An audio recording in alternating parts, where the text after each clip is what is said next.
Bonjour à tous et bienvenue dans cette nouvelle vidéo du calendrier de l'Avent. On va entamer une nouvelle série puisqu'on va faire sur les 7 prochains jours un petit tour d'horizon de nos chakras, histoire de voir ce que l'on peut rééquilibrer, développer et de s'être remis dans une forme de mieux-être juste avant les fêtes de Noël. Donc aujourd'hui on va commencer par le chakra racine, donc le chakra rouge. Pour ça j'utilise avec une grande originalité l'oracle des chakras et on va faire un tirage en utilisant uniquement les cartes qui sont attribuées à ce chakra là. Comme ça vous allez pouvoir faire votre choix et à l'intuition évidemment et voir quelles notions reliées au chakra racine vous avez besoin de travailler, de rééquilibrer, et puis on va voir comment aller dans ce sens là. Donc voilà, moi je vous laisse faire votre choix et puis je vous retrouve juste après.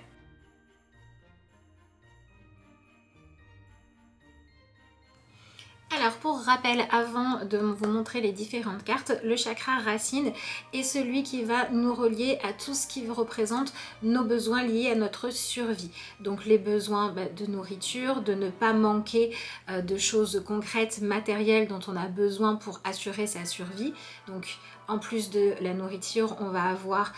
les besoins primaires, le fait d'avoir un endroit pour s'abriter, donc le confort, le fait de pouvoir se sentir aussi en sécurité. Et donc ça peut aussi jouer sur les besoins de sécurité affective. Donc on va maintenant découvrir selon votre choix ce que l'on vous propose d'harmoniser ou ce sur quoi vous pouvez porter votre attention pour aller de l'avant par rapport à ce fameux chakra racine. Si vous avez choisi la carte numéro 1, vous avez la carte de l'action. Et donc les mots-clés: mouvement, persévérance, discipline et motivation. Donc ça veut dire que pour pouvoir aller de l'avant et harmoniser votre chakra, il est important que vous sortiez d'une certaine forme de procrastination, surtout quand vous vous rendez compte que ça vient de la peur du changement ou alors de la peur d'agir en vous disant mais je ne sais pas ce qui va se passer derrière, je crains les conséquences, j'ai une trop grande appréhension quant au fait de prendre un risque, de me mettre en danger si je sors de ce que je connais, de mon cocon, de mes habitudes, parce que au moins là je gère. Donc il semblerait que vous soyez peut-être un petit peu trop, soit de manière générale, soit par rapport à un sujet en particulier, enfermé dans une forme de stagnation. Vous n'osez pas dire allez, ça y est, je fais en sorte que mes projets se concrétisent, je m'autorise à être plus à l'écoute de mon corps et à oser prendre de la place et m'exprimer, ou alors je me donne enfin le coup de pied aux fesses dont j'avais besoin en disant allez, ça y est, je me fais un planning, je fais les choses, j'arrête de trop réfléchir, donc j'arrête de trop laisser le mental m'envahir. Donc vous êtes invité à décider de quelle action vous souhaitez mettre en place, et si vous voulez aller plus loin, vous pouvez faire un exercice de visualisation en essayant de voir votre chakra rouge, de l'imaginer étant actif et bien équilibré, et vous pouvez aussi vous interroger pour vous demander quelle est la peur ou quel est le danger que vous craignez et qui vous empêche d'aller de l'avant. Et une fois que vous l'avez identifié, eh bien c'est le moment de dire ok, j'ai vu qu'il y avait cette peur là, si elle est irrationnelle, j'arrête de l'écouter et je me rassure, et si elle est rationnelle, je cherche la solution pour apporter un cadre sécurisant et un cadre qui me permet d'avoir assez confiance pour aller de l'avant. Donc c'est le moment de sortir de la procrastination si vous avez choisi cette carte là. Si vous avez choisi la carte numéro 2, vous avez la carte de la santé physique. Voilà. Les mots-clés dessus sont vitalité, force, image du corps et équilibre. Donc, cette carte-là, elle nous indique que notre corps, c'est notre véhicule, c'est ce qui nous permet d'aller de l'avant dans la vie, ce qui nous donne aussi la possibilité de faire des expériences, d'être vu et de prendre de la place et de pouvoir vivre autrement qu'en étant statique, qu'en étant bloqué et finalement en reniant notre existence. Donc, si vous avez tiré cette carte-là, ça veut dire que pour réharmoniser votre chakra racine, ce dont vous avez besoin, c'est de faire un travail d'accueil du corps. Donc si vous n'aimez pas votre corps, eh bien apprendre à arrêter de le juger, le critiquer ou le comparer aux autres pour plutôt chercher Qu'est-ce que vous avez envie de mettre en valeur chez vous? Comment est-ce que vous pouvez faire pour vous sentir plus à l'aise, pour que votre corps ne soit plus un obstacle qui vous empêche eh bien, de vivre des choses vraiment, de les expérimenter, d'accord? Et ça peut être également s'il y a des inconforts, s'il y a des façons de vous nourrir, de dormir, qui font qu'au lieu de prendre soin de votre corps, vous le mettez en danger, vous reniez ses besoins, vous ne l'écoutez pas, eh bien on vous dit que c'est important maintenant de faire évoluer vos habitudes, de choisir même de changer ne serait-ce qu'une petite chose pour enclencher une meilleure relation à votre véhicule physique, pour dire je vais en prendre soin. Et ce qui peut permettre de dépasser cette difficulté à, par exemple, pas rester dans des addictions toxiques, vouloir cacher son corps, refuser d'en être à l'écoute, refuser de le ressentir, eh bien c'est le fait de prendre conscience que sans ce corps-là, on ne peut pas avancer, et que ça n'est pas en reniant le corps, en faisant comme s'il n'existait pas, ou en faisant comme si les douleurs n'étaient pas présentes, etc., que vous allez vous sentir mieux. Donc c'est accepter de faire de la place et d'accueillir l'idée que renier son propre corps ne va en rien régler les problématiques, et que le corps ne doit pas être vu comme un ennemi, mais plutôt comme un ami, ou comme... Voilà, pareil que quand on a une voiture, hein, si on n'en prend pas soin, si elle est toute cabossée, ou si on ne met pas ce qu'il faut au niveau du budget pour l'entretenir, etc.,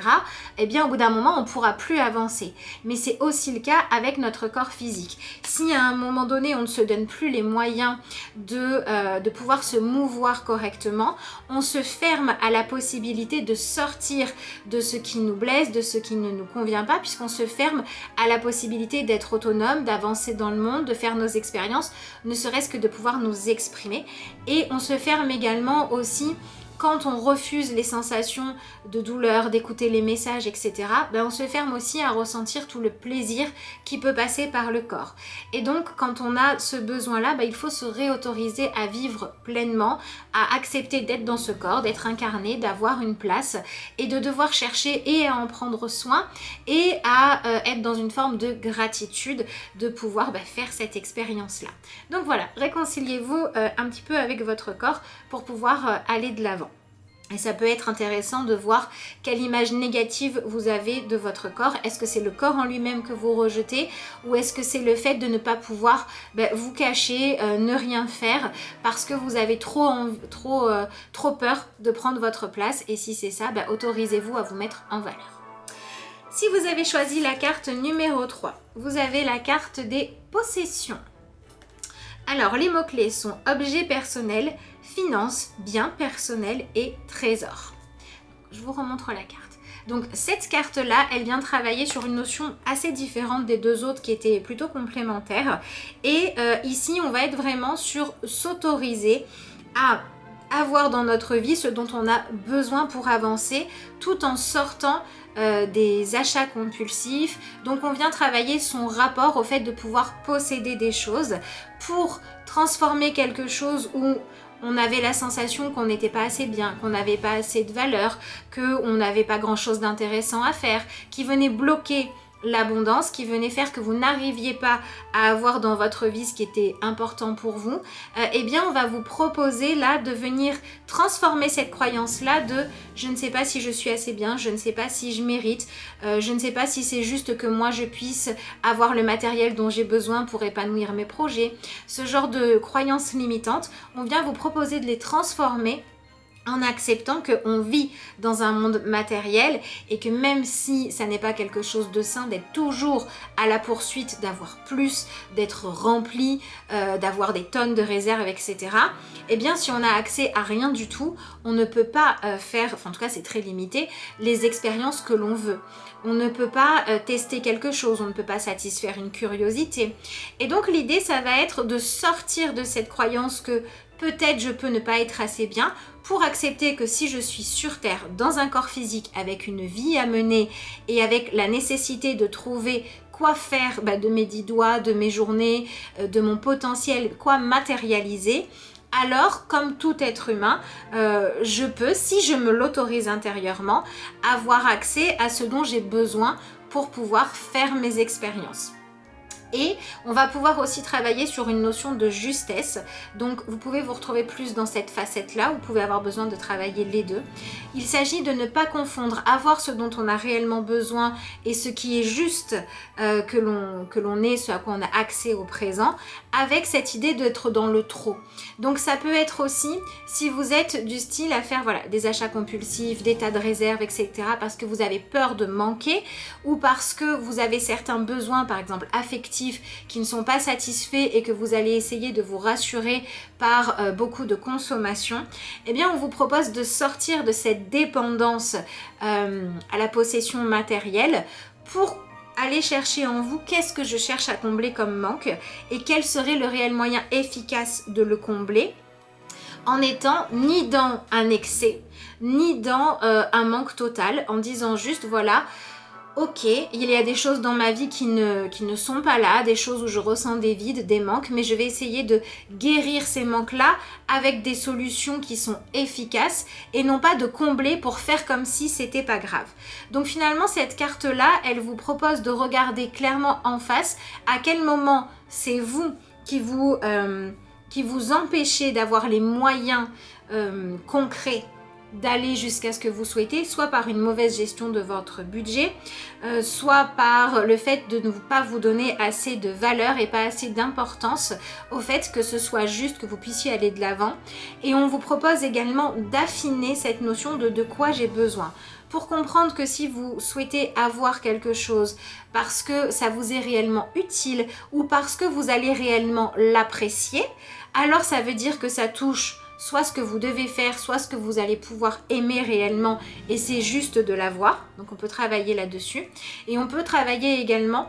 sur le fait de comprendre que si on est dans l'inverse en disant je veux en avoir plein, j'ai peur de manquer, etc. On est en permanence en train de cultiver la peur du manque et en train de vouloir fuir le manque au lieu de chercher comment faire pour se sentir satisfait. Et donc ça n'est pas quelque chose de valorisant que de finalement toujours se mettre dans une situation où on a l'impression de jamais être comblé et il vaut mieux aller regarder quel besoin j'ai à combler. Et dans tout ça, on va retrouver la notion de je m'autorise à avoir ce qui est juste que j'ai, c'est-à-dire ce dont j'ai réellement besoin et ce que je vais réellement apprécier aujourd'hui. Si vous avez par exemple envie et que vous appréciez la lecture mais que vous recevez 100 livres ou 50 livres en même temps, vous n'allez pas pouvoir apprécier les 50 en même temps. En recevoir un et pouvoir le lire en le dégustant ou 2 ou 3, ça sera largement suffisant. Mais en même temps, si vous avez envie de trouver ce qui vous plaît et que voilà, dans vos croyances, il y a des choses qui vous empêchent d'avoir ne serait-ce qu'un livre, mais vous n'allez pas pouvoir vous développer. Donc cherchez cette justesse-là selon comment vous le vivez. Voilà ce que je pouvais vous proposer comme opportunité de venir rééquilibrer, vous réconcilier avec l'énergie présente dans votre chakra racine. J'espère que ce tirage vous a plu et puis moi je vous dis à demain pour le chakra orange.